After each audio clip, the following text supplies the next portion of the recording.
Boa noite, irmãos. Fomos chamados, Romanos capítulo 8, verso de 28, que já temos visto, até o 30, nos diz assim: sabemos que todas as coisas cooperam para o bem daqueles que amam a Deus, daqueles que são chamados segundo o seu propósito. Porquanto, os que de antemão conheceu, também os predestinou para serem conformes à imagem de seu Filho, a fim de que ele seja o primogênito entre muitos irmãos. E aos que predestinou, a esses também chamou. E aos que chamou, a esses também justificou. E aos que justificou, a esses também glorificou. Nos versículos 29 a 30, Paulo registra 5 ações de Deus na vida daqueles que foram chamados segundo o propósito de Deus. Como nos informa no final do verso 28, o qual também nos informa que essas pessoas amam a Deus. Se amam a Deus, Se essas pessoas amam a Deus, é porque Deus os amou primeiro, como nós vimos semana passada. Deus nos amou primeiro, por isso nós o amamos. Assim nós podemos conhecer a Deus, porque Ele nos conheceu primeiro. E no verso 29, como vimos também, nos diz que aos que de antemão conheceu. Assim sendo, Paulo faz aqui nesses 2 versos, 29 e 30, uma descrição dessas ações, 5 ações de Deus com relação àqueles que Deus chamou, daqueles que Deus tem chamado para serem seus filhos. E a primeira ação de Deus na vida dessas pessoas é exatamente essa, o fato de que Deus nos conheceu, como vimos semana passada. E o texto diz: de antemão nos conheceu, de antemão conheceu. Faz referência ao primeiro ato deste amor de Deus em nossas vidas, nessas vidas, o ato que revela a esse amor de Deus, um amor que na verdade faz distinção, Ele escolhe, Ele elege dentro de toda a raça humana um grupo de pessoas para serem feitos filhos de Deus. Isso é o que nós chamamos de presciência, Pois essa escolha foi feita antes da fundação do mundo, antes de sermos criados, antes do mundo ser criado, como diz Paulo aos Efésios, no capítulo 1, verso 4, que nós já citamos, um amor peculiar e soberano. E essa é a única fonte da eleição e predestinação divina, como declarou-nos Moisés quando disse ao povo, lá em Deuteronômio capítulo 7 e 8, não vos teve o Senhor em afeição, nem vos escolheu, porque fosseis mais numerosos do que qualquer povo, porque eres o menor de todos os povos, mas porque o Senhor vos amava. Assim sendo, então, o amor de Deus é que motivou a eleição, a escolha de um grupo de pessoas para serem feitos seus filhos. O amor, então, é que dirigiu e levou Deus, na sua misericórdia, a escolher um grupo de pessoas. A segunda ação que o texto nos escreve diz: esses que Ele conheceu, Ele os predestinou, ou seja, Ele decidiu de antemão. Como nos lembra Pedro, que nada acontece por acaso. Quando escreve o texto de Atos, o autor de Atos registra o discurso de Pedro, e Pedro diz lá em Atos 4, 28, para fazerem tudo o que a tua mão e o teu propósito determinaram. Pedro está relatando dos atos das autoridades daquela época, autoridades judaicas e romanas, e o próprio povo, relatando os feitos com relação ao fato de terem crucificado a Cristo. E ele diz que essas coisas, na verdade, foram feitas dentro daquele propósito que o Senhor já tinha, que Deus já tinha pré-determinado. Então eles não fizeram nada que não fosse pré-determinado por Deus. Alguns afirmam que esse ensino da eleição e da predestinação passa um ar ou cria assim um clima de que há uma certa arrogância por parte dos eleitos, dos que foram predestinados da parte de Deus, que a ideia de que os eleitos possam vir a se gloriar ou gloriar nessa condição, gloriar-se nessa condição privilegiada. Mas isso não é real, isso não pode ser fato e não é fato, porque na verdade esse fato só pode acontecer na vida de alguém que não entendeu, na verdade, a eleição e a predestinação. Pois se tudo é feito por Deus, onde está a nossa glória? Se tudo vem de Deus e é providenciado por Deus, em que vamos nos gloriar? O amor é quem motivou a eleição, mas ela somente ocorreu por causa da grande e infinita misericórdia de Deus. Então, se o amor, por um lado, motivou a eleição, ela só ocorreu por causa da absoluta misericórdia daquele que nos criou. É Deus quem diz isso quando diz a Moisés, e Paulo cita aqui no verso 15 do capítulo 9, Deus dizendo isso a Moisés, e ele diz no verso 15 do capítulo 9 de Romanos, diz assim: terei misericórdia de quem me aprouver ter misericórdia, e compadecer-me-ei de quem me aprouver ter compaixão.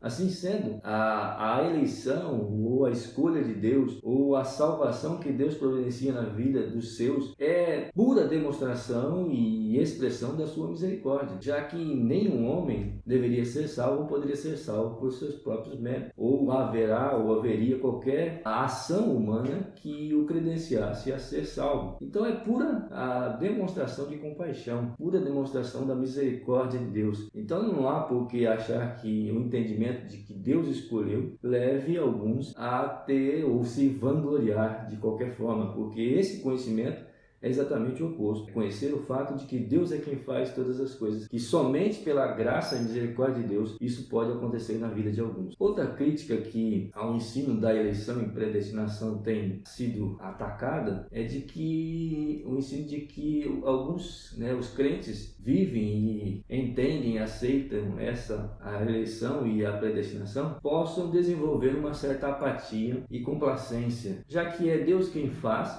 Vou cruzar os braços então, esperar Deus cuidar de todas as coisas e as coisas irem acontecendo, desenrolando, porque no final das contas tudo vai dar certo. Então vou sentar e vou cruzar meus braços, vou esperar. Mas tal atitude só pode ocorrer na vida de alguém que sabe que Deus é misericordioso, sim, mas nunca foi alcançado pela misericórdia de Deus.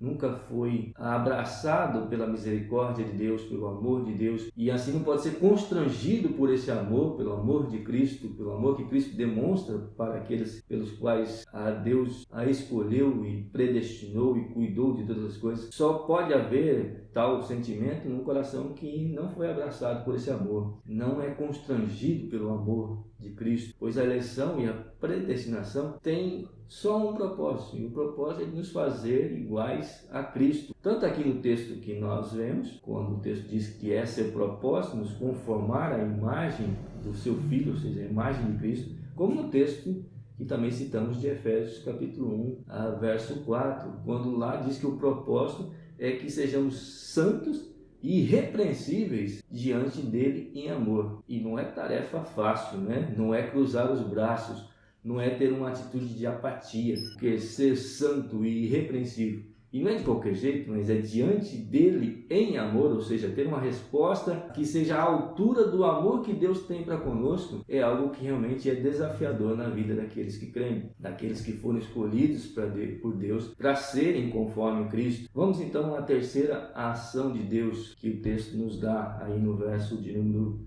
30. A esses também chamou. O chamado de Deus é quando passamos a fazer parte efetivamente do propósito de Deus e que está se cumprindo, está se desenrolando na história da humanidade. Quando passamos a fazer parte da história do povo de Deus, quando somos chamados, Deus antes de sermos chamados, Deus já havia nos escolhido, já havia nos predestinado, mas somente quando ouvimos o chamado, quando ouvimos o Evangelho, o anunciar do Evangelho de Deus, não é qualquer anunciar, não, um anunciar com poder desse Evangelho, um anunciar feito pelo Espírito de Deus. Quando ouvimos esse anunciar, ou seja, quando Deus nos chama, é que passamos a fazer parte agora, estarmos dentro desse propósito, desse projeto que Deus tem para as nossas vidas. Assim sendo, nós somos agora participantes, estamos dentro, e o chamado é quando Deus nos chama, é que passamos a fazer parte desse projeto, desse propósito que Deus tem para a vida de todos aqueles que Ele já escolheu. A quarta ação que o texto nos mostra com relação a esse agir de Deus está na expressão assim: a esses também justificou, ou seja, Deus também justificou. E nós sabemos, já temos visto e vimos nos textos anteriores de Romanos, que justificar é o ato de Deus de nos declarar justos, como já vimos, e assim, quando cremos ou quando recebemos, ou pelos méritos de Cristo, ou nos méritos de Cristo, somos declarados justos porque cremos no sacrifício de Cristo, porque cremos na ação de Deus, porque cremos na provisão de Deus para a nossa salvação. A quinta ação de Deus está descrita no texto e diz assim: a esses também glorificou. Glorificado, a verdade é que só seremos quando estivermos na glória, quando participarmos definitivamente da glória de Cristo. Embora a nossa glorificação seja algo para o nosso futuro, precisamos nos lembrar que as ações aqui descritas por Paulo não são nossas, mas são de Deus. E no caso, sendo Deus, Deus não tem passado, presente e futuro. Assim, Deus, na descrição de Paulo, as ações de Deus são todas como estando no passado, porque Deus não está preso ao tempo. Assim como por sua presciência pôde nos escolher quando ainda não éramos, quando não existimos ainda, quando não tínhamos sido criados, aliás, nem o mundo, nada havia sido criado, ele já pôde nos escolher por presciência. Assim também por pré-determinação, ele já nos glorificou. Então, é um fato já. Deus já cuidou para que a obra se complete e ela vai se completar. Mas eu gostaria agora de voltar a sua atenção para o fato de que Deus nos chamou e nos chamou com um propósito. Nos chamou para algo e lidar com você, com os irmãos, com 3 verdades sobre essa questão do chamado, o fato de termos sido chamados. Primeira verdade que, com relação a esse fato de termos sido chamados, é de que esse chamado ele é específico. Não se trata daqueles apelos generalizados do Evangelho, mas sim da convocação divina que levanta os espiritualmente mortos e lhes dá vida. É um chamado específico, porque quem chama é o próprio Deus, pois, como vimos, é uma ação de Deus, e a esses também chamou. Também é específico, pois é dirigido a um público específico. Tem para alguém especificamente, para um grupo de pessoas especificamente. Então, como ele é dirigido a um público específico, também leva-nos a pensar num chamado específico, ou seja, aos que conheceu, esses predestinou. Então a nossa evangelização ela é abrangente, precisa ser abrangente. Precisamos e devemos anunciar a todos, de todas as formas e de maneira geral, mas dentre todos os que ouvem esse anunciar do Evangelho, dentre todos aqueles que têm ouvido e ainda ouvirão o chamado do Evangelho, apenas um grupo tem sido chamados por Deus, tem sido convocados por Deus e podem ouvir esse chamado de Deus. Como diz Pedro em Atos, no seu discurso registrado no texto de Atos, capítulo 2, verso 39, ele diz: para quantos o Senhor, nosso Deus, chamar. Ele está dizendo ali, em virtude do seu discurso, de que aquele povo, ou seja, as pessoas crucificaram o Salvador. E aí então as pessoas perguntam: o que faremos então? E Pedro responde: olha, vamos nos arrepender do que fizemos, vamos nos arrepender dos nossos pecados e vamos nos unir então a Cristo, nos humilhar, nos render a Cristo. E ele diz: vocês estão sendo alcançados agora, e todos quanto ainda o Senhor chamar serão alcançados. Então, um agir, um ato de Deus em chamar, assim, é um ato que vem da parte de Deus e é específico para um grupo de pessoas, um chamado que se torna específico na vida dessas pessoas. E você foi chamado. Glorifica a Deus por sua misericórdia. Glorifique a Deus porque você foi alcançado pela sua misericórdia, pela misericórdia de Deus. Glorifique ao Senhor, louve ao Senhor, porque Ele te amou e te amou quando você ainda nem existia. E tendo te amado por sua misericórdia, providenciou em Cristo um meio de te chamar para estar com Ele, para andar com Ele, para conhecer Deus e talvez experimentar o fato de andar de tal forma com Deus, de nem estar mais aqui, mas ser elevado como foi Enoque. Você foi chamado e precisa glorificar a Deus por causa disso. Uma segunda verdade que precisamos extrair do fato de que Deus tem nos chamado é de que esse chamado ele tem um propósito. E o final do verso 28 diz que são chamados segundo o seu propósito. Sabemos que o propósito de Deus em todas as coisas é a sua glória. Tudo que Deus está fazendo, a maneira como Deus tem conduzido todas as coisas, tudo que Deus criou, tudo que Deus sustenta, a criação que Ele sustenta, o universo que Ele sustenta, é com o propósito de que a sua glória seja manifesta. Então Deus faz tudo e tem feito tudo com esse propósito, a sua glória. E o que é que glorifica o nome de Deus em nossas vidas? O que faz parte desse propósito de Deus para a sua glória em nossas vidas, ou seja, no nosso viver diário, na nossa vida simples aqui do dia a dia, senão o fato de que Deus está transformando, homens caídos, homens pecadores, homens totalmente destituídos da glória de Deus em seres glorificados à semelhança do seu Filho amado. Transformar, então Deus está transformando, e isso é que glorifica a Deus em nossas vidas. O fato de sermos transformados, ou seja, estarmos sendo transformados de uma raça caída, de criaturas corrompidas pelo pecado, em filhos amados. E isso glorifica o nome de Deus. Então esse chamado ele tem um propósito. Fomos chamados então para glorificar a Deus com uma vida que mostre que Cristo está sendo formado em nós. Ou seja, vamos glorificar a Deus com o nosso viver, se o nosso viver é Cristo, se vivemos para a glória de Cristo, se vivemos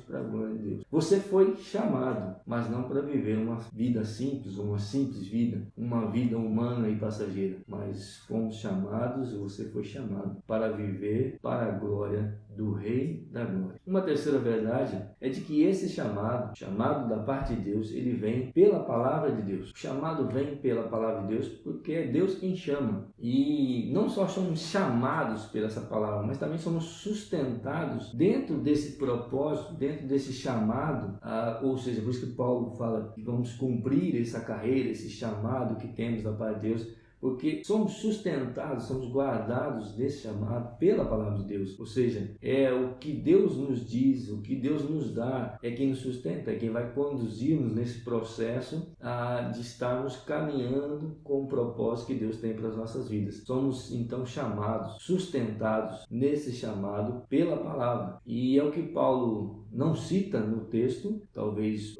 omite, mas está ali implícito no texto, não cita de maneira explícita, que é a questão do processo da santificação. Nós somos chamados para estar nesse processo, e é a palavra de Deus que nos conduz, que nos orienta nesse processo que chamamos de santificação. O processo, Paulo, é claro, não cita explicitamente aí no texto, mas está incluído no texto quando ele diz que nós fomos chamados, aí ele nos predestinou para sermos conforme a imagem do seu Filho, ou seja, é o processo de santificação, chegarmos à imagem de Cristo. É claro que essa imagem do seu Filho, ou seja, só vamos ter a imagem do Cristo, a imagem do nosso Senhor ressurreto, quando estivermos glorificados, é fato. Isso no futuro, mas no presente há algo que nos cabe.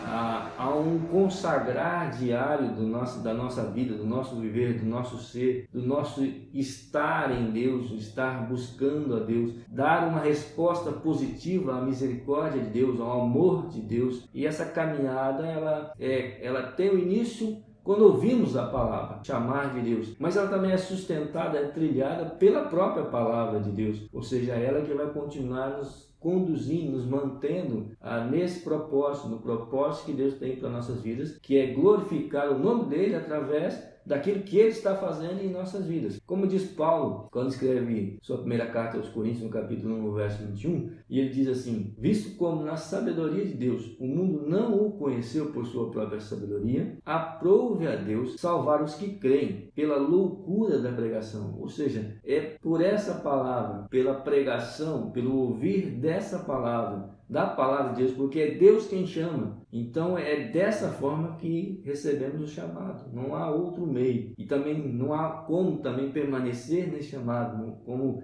caminhar por esse caminho, se nós não estivermos centrados e guiados e sustentados por essa palavra. Você foi chamado pela palavra de Deus, e é dela que você precisa para continuar não só conhecer, mas continuar em conhecer ao seu Deus, conhecer cada vez mais o seu Criador, estar cada vez mais entendendo o seu amor para com você, o seu amor para conosco, e assim podendo dar uma resposta ao amor que Ele tem para conosco. Fomos chamados, temos que dar glórias a Deus, render de todo louvor. Fomos escolhidos, predestinados, chamados, justificados e glorificados, e em tudo devemos dar graça. E é assim que podemos dar graça em todas as coisas, porque é Deus fazendo todas as coisas, e todas as coisas, sabemos que todas as coisas cooperam para o nosso bem, e assim podemos render graças em todas as coisas, porque Deus está fazendo, está cuidando de todas as coisas, e nos chamou para fazermos parte desse seu projeto, desse propósito que Ele tem, de glorificar o seu nome em nossas vidas. Fomos chamados. Temos então um grande privilégio, temos como compartilhar do grande amor de Deus, temos como sermos amados por esse que é o Criador de todas as coisas. Temos esse grande privilégio, podemos ser participantes desse propósito que Ele tem, de glorificar o nome dele através das nossas vidas. Mas acima de tudo, isso nos remete ao fato de que há em nós então uma grande responsabilidade. Temos a responsabilidade de honrar ao nosso Pai, de honrar a Deus, amar a Deus acima de todas as coisas, edificar o seu reino, não o nosso próprio reino. Fomos chamados e convocados para ir para a casa do Pai. Mas nós sabemos que o caminho a ser seguido é o caminho que o Filho nos deixou. Ou seja, fomos chamados por Deus, fomos convocados para chegar até a casa do Pai. Mas o caminho a ser trilhado enquanto estivermos aqui é o caminho que Cristo nos deixou. Ou seja, seguir os passos de Cristo, andar como Ele andou, conhecer Cristo e nos amoldar a Cristo, entrar pela porta, tomar a forma da porta, se acertar com a porta e seguir o caminho, que pode ser estreito, pode ser apertado, terá dificuldades, mas é o único caminho que nos cabe caminhar. Assim sendo, estamos sendo chamados, fomos chamados e você foi chamado para seguir ao Senhor, para estar se conformando à imagem de Cristo. E isso Deus providenciou, tornou possível através da morte de Cristo, através do derramar do sangue de Cristo, tornou possível estarmos nos conformando à imagem de Cristo. Deus nos chamou, Deus chamou-nos para sermos filhos que glorifiquem o seu nome. Assim Deus possa nos abençoar. Deus abençoe a todos. Tenha uma boa semana. Que Deus possa nos guardar e nos confirmar no seu chamado. Deus abençoe.